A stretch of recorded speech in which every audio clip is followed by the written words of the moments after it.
Hey, it's Marco, and in today's video I'm going to show you how to turn on or off closed captions on Fire TV Cube. Now, before I proceed with the video, please subscribe and like this video, it helps me out a lot.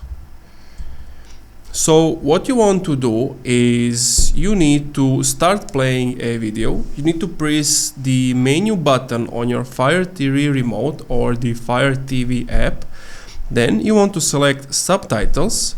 Then you want to select the off button under subtitles and then select the options on screen to turn captions on. Tip: you can set a preference for the way subtitles display, including text size and style when enabling the feature. Then press the menu button again to review the video playback with subtitles on, and you can turn off the feature by following some of the steps and selecting off. And that's it. Thank you for watching this video. If you enjoyed, leave a like, comment, subscribe.